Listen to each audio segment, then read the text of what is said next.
हमारे साथ बातचीत करने के लिए केंद्रीय मंत्री मीनाक्षी लेखी हैं। मीनाक्षी जी, ऐसा दृश्य जिसे देखकर हम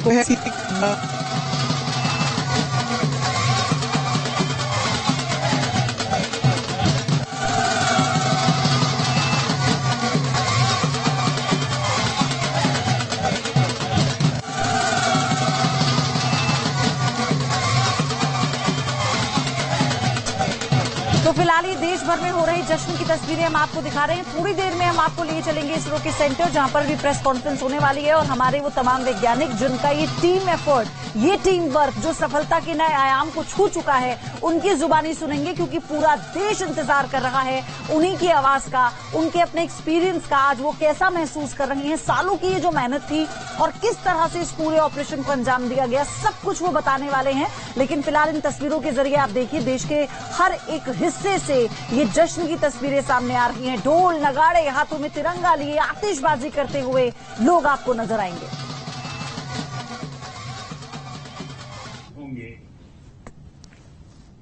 मेरी तरफ से आपको, आपकी पूरी टीम को बहुत बहुत बधाई और सबको मेरी तरफ से अभिनंदन कह दीजिए। और हो सके उतना जल्दी मैं आप सबको रूबरू में भी बधाई दूंगा।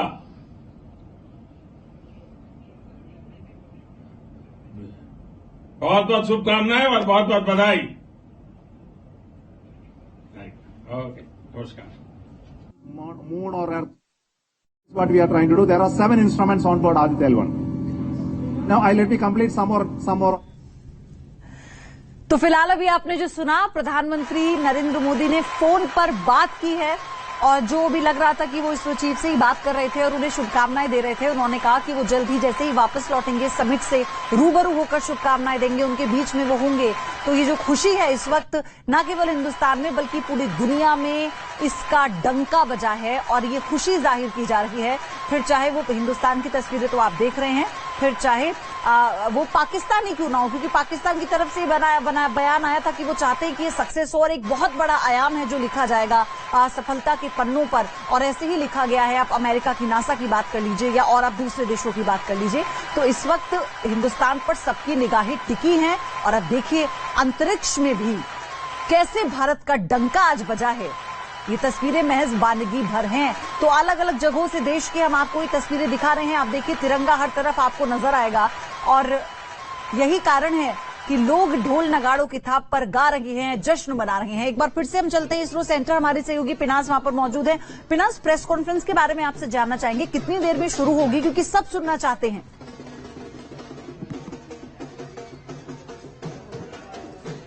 अयोध्या प्रेस कॉन्फ्रेंस शुरू हो चुकी है। अंग्रेजी में अभी ये प्रेस कॉन्फ्रेंस चल रही है, तो इंतजार है, क्योंकि सोमनाथ जो हैं वो बहुत अच्छी हिंदी भी बोलते हैं, तो इंतजार है कि अब वो हिंदी में अपना संबोधन करेंगे। तो हम न्यूज नेशन के दर्शकों को हिंदी का संबोधन जो है सीधे लाइव दिखाएंगे। मैं अपने कैमरा पर्सन संजय से कहूंगी कि वो इसको जूम इन करके दिखाएं कि किस तरह से यहाँ पर प्रेस कॉन्फ्रेंस शुरू हो गई है। और ये बेसिकली अभी संबोधन हो रहा है, उसके बाद मीडिया के साथ जो है अभी ब्रीफ कर रहे हैं। सोमनाथ जो है इसरो चीफ जो है वो ब्रीफ कर रहे हैं कि क्या कुछ अगले 40 दिनों में होने वाला है, 14 दिनों में माफ कीजिएगा, और किस तरह से एक एक अपडेट जो है उससे ली जाएगी, क्या खास चीजें हैं जिनका ख्याल जो है वो रखा जाएगा।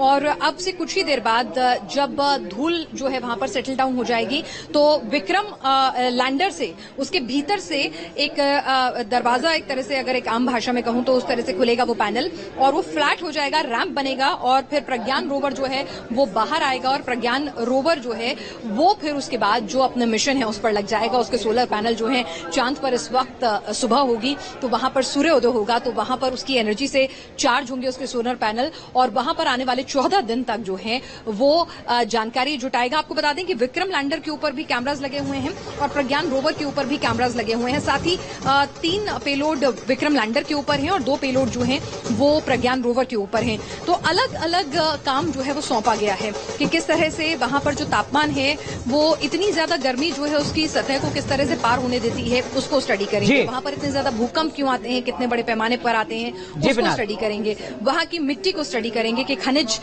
वहां पर कहां और किस मात्रा में मिल सकता है। तो अलग अलग जो सेंसर्स हैं वो अलग अलग स्टडी करेंगे और फिर डेटा भेजेंगे आने वाले 14 दिन तक। तो आखिरकार भारत ने चांद पर तिरंगा फहरा दिया है। इसके साथ ही हिंदुस्तान दुनिया का पहला ऐसा देश बन गया है जिसने चांद के साउथ पोल यानी दक्षिण ध्रुव पर लैंडर उतारने में कामयाबी हासिल की है। बिल्कुल, और ऐसे में अब बड़ा सवाल यह है कि चांद से भारत को क्या मिलेगा? क्या भारत के हाथ चांद पर मौजूद कोई खजाना लगने वाला है? हाँ, आप अपनी स्क्रीन पे देख सकते हैं। Applauding. Let us all wait to hear from the Secretary Department of... Sir, we have achieved soft landing on the moon. India is on the moon. चांद पर खजाना मिलने का पूरा सच। क्या चांद पर सोने का भंडार मिलने वाला है? क्या चांद पर चमकते हीरो की चट्टान मिलने वाली है? क्या मुमकिन है कि चांद पर बेशकीमती पत्थर मिल जाए? आखिर क्यों कहा जा रहा है कि चंद्रयान 3 भारत को मालामाल कर देगा? सकते हैं कि हम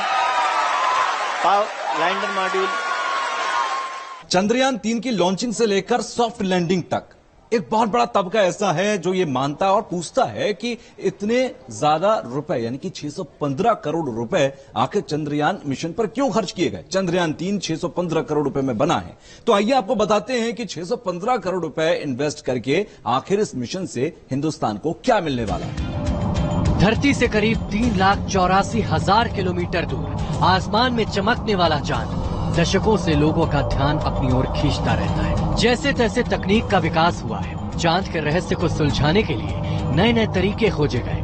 रूस और चीन जैसे देशों ने चंद्रमा की सतह पर सॉफ्ट लैंडिंग कराई, तो अमेरिका चांद पर इंसान उतारने वाला पहला देश बना। मगर चमकते चांद का साउथ पोल वैज्ञानिकों के लिए हमेशा से पहेली ही बना रहा।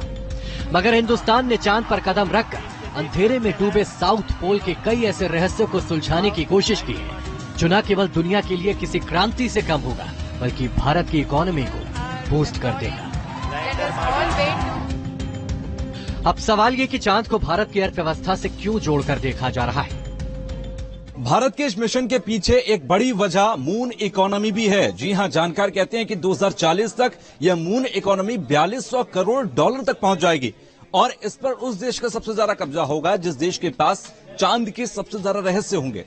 और यही वजह है कि अगर चंद्रयान 3 कामयाब हो गया और जो मिशन मून है वो कामयाब हो गया तो हिंदुस्तान साउथ पोल पर चंद्रयान को उतारने के बाद मून इकोनॉमी पर एक बहुत बड़ा कब्जा करके रखेगा। British company price Waterhouse Cooper का अनुमान है कि चांद तक ट्रांसपोर्टेशन का बिजनेस 2040 तक 42 अरब डॉलर तक जा सकता है। कंपनी ने इस बिजनेस को कई कैटेगरी में बांटा है। मसलन मून इकोनॉमी 2026 से 2030 तक 19 अरब डॉलर तक जा सकती है। 2031 से 2035 तक 32 अरब डॉलर और 2036 से 2040 तक 42 अरब डॉलर तक ये इकोनॉमी पहुंच सकती है। भारत ने जिस हेवी लिफ्ट लॉन्च व्हीकल से चंद्रयान 3 को लॉन्च किया है उसका नाम LVM-3M4 है। कुछ समय पहले अमेजन के फाउंडर जेफ बेजोस की कंपनी ब्लू ओरिजिन ने इसरो के LVM-3 रॉकेट के इस्तेमाल के लिए अपनी इच्छा जाहिर की थी। कंपनी इसरो के इस रॉकेट का इस्तेमाल कमर्शियल और स्पेस टूरिज्म के लिए करना चाहती थी और अब जिस तरह इस रॉकेट की मदद से चंद्रमा के साउथ पोल पर उतरने में कामयाबी मिली है, ट्रांसपोर्टेशन कराने वाली दुनिया की कई बड़ी कंपनियां इसरो के इस रॉकेट की मुरीद बन सकती हैं। मून मिशन इसलिए भी जरूरी है क्योंकि एलन मस्क जैसे कई लोग ऐसे हैं जो चांद तक ट्रांसपोर्ट सर्विस देना चाहते हैं क्योंकि वो इसे एक बड़ा बिजनेस मान रहे हैं। इसके अलावा सरकारों के साथ साथ कई निजी कंपनी जैसे आई स्पेस और एस्ट्रोबॉटिक भी हैं जो लगातार मून के जरिए पैसा कमाना चाहती हैं और वहां से एक बड़ा बिजनेस बनाना चाहती हैं। अब क्योंकि भारत ने साउथ पोल को चुन लिया है तो साउथ पोल चुनने के बाद भारत इस रेस में काफी आगे नजर आ रहा है और ऐसे में ये कंपनियां भारत को एक बड़ा फायदा देंगी। लेकिन बात सिर्फ ट्रांसपोर्टेशन तक ही सीमित नहीं रहने वाली। भारत के पास जो डेटा होगा वो भी भारत की अर्थव्यवस्था बूस्ट करने में मील का पत्थर साबित हो सकता है क्योंकि दुनिया में कई ऐसे देश हैं जो आने वाले कई दशकों तक चांद पर सफल लैंडिंग नहीं कर सकते हैं।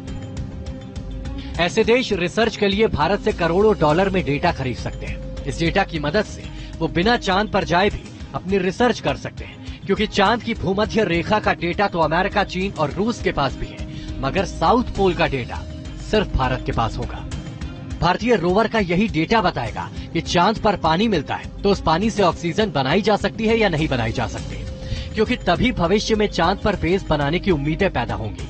अनुमान है कि भारत के इस सफल अभियान के बाद साल 2030 तक चांद पर 40 और 2040 तक 1000 एस्ट्रोनॉट रह रहे होंगे, जिसके लिए चंद्रयान 3 की रिसर्च काफी काम आएगी।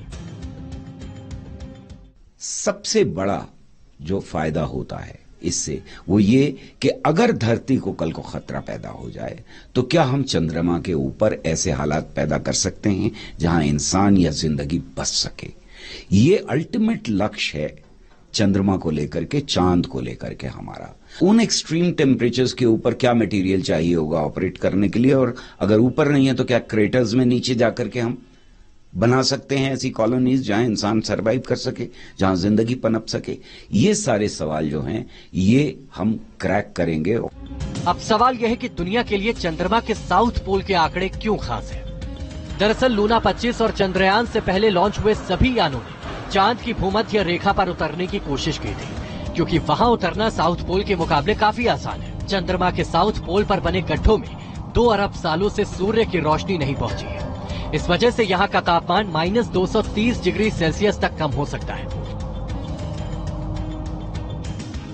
बेहद कम तापमान के कारण यहाँ की मिट्टी में जमा चीजें लाखों सालों से वैसी ही है। यहाँ की मिट्टी की जांच से कई नई चीजें सामने आएंगी। माना जा रहा है कि यहाँ पानी बर्फ के रूप में मौजूद हो सकता है। चंद्रयान 3 की रिसर्च से सौर परिवार के जन्म, चंद्रमा और पृथ्वी के जन्म के रहस्यों जैसी कई बड़ी बातों का पता चल सकता है। जो वहां के हालात हैं, जो वहां का पर्यावरण है, उसका डेटा हमारे पास नहीं था। वहां के जो खनिज पदार्थ हैं उसका डेटा हमारे पास नहीं था। वहां पे जिस तरह के कंपन होते हैं उसका डेटा नहीं था। वहां का जो आयनोस्फीयर है वो डेटा हमारे पास नहीं था।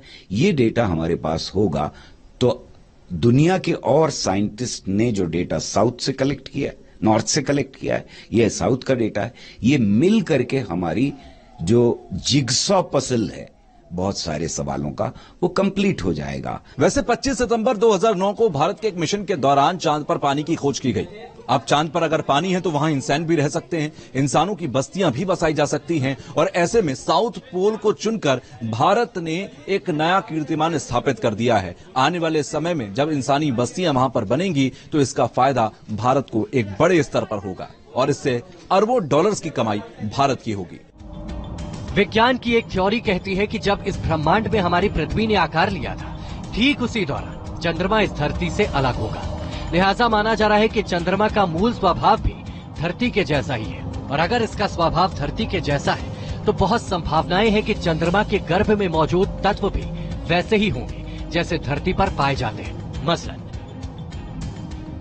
Rare earth metal, titanium, helium और सबसे कीमती तत्व पानी। बेशक साल 1979 के चंद्रमा समझौते में कहा गया है कि चांद पर पाए जाने वाले इन खनिज पदार्थों पर किसी एक देश या संस्था का कब्जा नहीं माना जाएगा, मगर फिर भी इसकी खोज भारत को एडवांटेज जरूर दिलाएगी। ये एक बड़ा मिशन इसलिए दुनिया भर में माना जा रहा है, और रूस ने वहां उतरने की कोशिश की थी जो नाकामयाब हो गई। सॉफ्ट लैंडिंग कराने की कोशिश की थी, रोवर भेजा था जो नाकामयाब हो गई। हम अगर कामयाब हो रहे हैं इसमें तो फिर ये एक लैंडमार्क होगा हमेशा के लिए कि एक ऐसे एरिया में जिसके बारे में हमारे पास डेटा बहुत कम है वो हम तक पहुंचेगा। हम उसको पहले एनालाइज करेंगे डेटा को, उसके बाद दुनिया के लिए ओपन करेंगे उस डेटा को। तो ये इंसानियत के लिए एक इंपॉर्टेंट मिशन बन जाता है। अनुमान के मुताबिक पानी के अलावा चांद पर हीलियम 3 नाम का एक ऐसा मिनरल है जो क्लीन एनर्जी बनाने के काम आता है, जो धरती पर बहुत ही दुर्लभ है, कम मात्रा में पाया जाता है। लेकिन रिसर्च के मुताबिक चांद पर 30 लाख टन हीलियम 3 हो सकता है। इसे ऐसे समझिए, मार्केट में इस वक्त हीलियम 3 तकरीबन 2 लाख रुपए प्रति किलो की कीमत से बिकता है। चांद पर ये 30 लाख टन है, यानी धरती पर इसकी कीमत ये होगी, जीरो गिन लीजिए, कीमत आएगी 60 लाख करोड़। चांद पर कितना खजाना है ये तो आपने देख लिया, लेकिन सवाल तो ये खड़ा होता है कि आखिर इस खजाने को निकाला कैसे जाएगा। हीलियम 3 के अलावा चांद पर एक और चीज है जो बहुत ज्यादा जरूरी है, वो है टाइटेनियम। टाइटेनियम हालांकि धरती पर भी मौजूद है, लेकिन पहाड़ों और चट्टानों के अंदर बहुत ही मामूली रूप में है और चांद पर टाइटेनियम की बहुत बड़ी मौजूदगी मानी जाती है। ऐसे में लैंडर लैंड करने के बाद जब रोवर चांद की जमीन पर घूमेगा और वहां पर टाइटेनियम की खोज करेगा तो यकीनन टाइटेनियम की खोज भारत के लिए एक बहुत बड़ा कीर्तिमान होगा और साथ ही साथ दुनिया भर के देश इसका फायदा उठा सकेंगे। कुल मिलाकर चंद्रयान 3 के लैंडर ने भले ही चांद के दक्षिणी ध्रुव पर सफलतापूर्वक लैंडिंग कर दी, मगर इसके रोवर के अगले 14 दिन बड़े अहम होने वाले हैं, क्योंकि इन 14 दिनों में रोवर चांद के हर उस रहस्य से पर्दा उठाने की कोशिश करेगा जो धरती पर रहने वाले लोगों के लिए अभी भी एक अबूझ पहेली है। Team news nation.